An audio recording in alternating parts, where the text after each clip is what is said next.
Hindi pa tumilaok yung manok.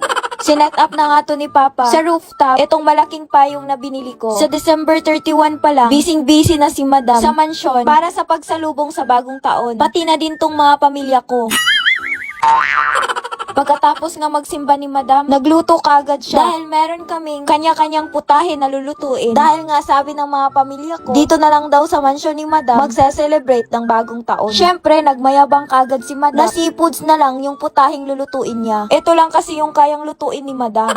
Kaya bahala na yung pamilya ko sa ibang putahe. Pagkatapos nga magisa ni Madam sa bawang at sibuyas, nilagay na nga niya yung mga crabs. Nabibingi na nga tong si Madam dahil ang ingay na nga sa labas. For the dance muna tong si Madam habang naghihintay na maluto tong mga crabs. Tapos sinunod na nga niya tong nilunod. Etong ang tinatawag nilang ipis sa dagat.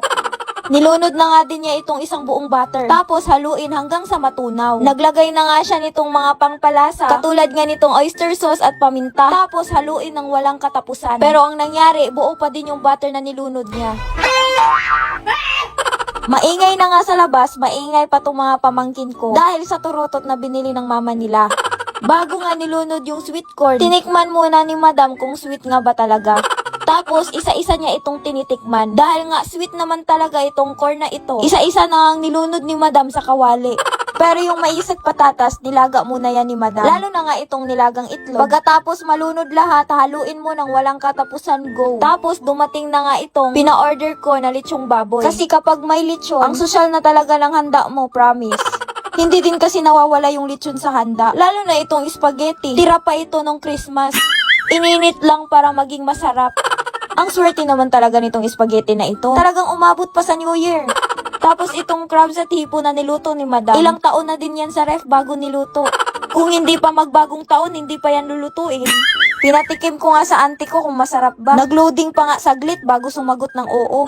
Dahil nga luto na nga itong seafoods na niluto ni Madam, nilagay na nga niya ito sa malinis na lalagyan. Ready na nga itong prutas na nasa lamesa. Tapos yung mga regalo na ipapamigay. At ready na nga itong mga barya. Ito kasi yung ipapaulan ni Madam sa pagsalubong ng bagong taon. Pag-akyat ko nga sa rooftop, ang dami na pala naming handa. Nagluto din kasi yung mga angkan ko. Kasi nga meron kaming kanya-kanyang naka-assign na mga putahe na lulutuin.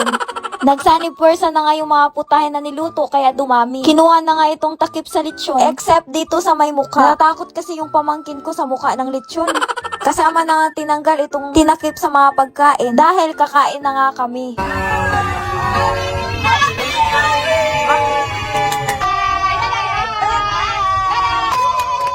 Kung kayo pinapaabot nyo pa yung handa nyo sa alas 12 ng hating gabi, kami alas 7 pa lang ng gabi kumain na.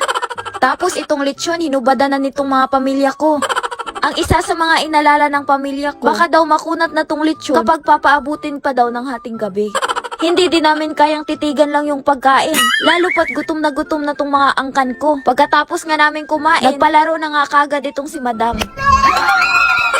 Siyempre, dito lang nabubuhayan yung pamilya ko. Lalo pat malaki ang premyo. Naku, wala talagang matutulog. Nung malapit na nga mag alas 12, sabay-sabay na nga kaming nag-countdown. Dito na nga tayo sa exciting part, ang pagpaulan ni Madam ng pera. Hindi din nagpapahuli tong pinsan ko. Talagang gumamit pa talaga ng planggana.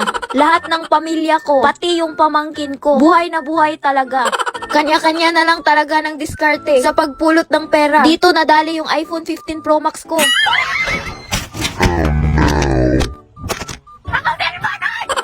Kasama na yung ring light sa pagkahulog. Galing third floor hanggang baba, nahulog yung iPhone ko. Bagong bili at wala pang isang taon. Nakalimutan kong hindi pala to basta-basta nasisira at nagagasgasan. Kaya tuloy pa din sa kasiyahan, go! Sinunod na nga namin yung exchange gift. Ang nakabunot nga sa malaking regalo ko,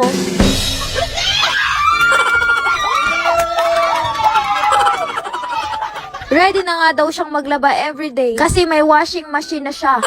Pagkatapos ng exchange gift, nagbigayan na nga ng mga regalo. Syempre, hindi mawawala yan. Imbis na sa Christmas, sa New Year namin to ginagawa. Sobrang saya na ni Madam kapag makita niya yung pamilya niya na masaya. Isa din kasi kung bakit nagsisipag ako para may maibigay ako sa pamilya ko ng mga regalo.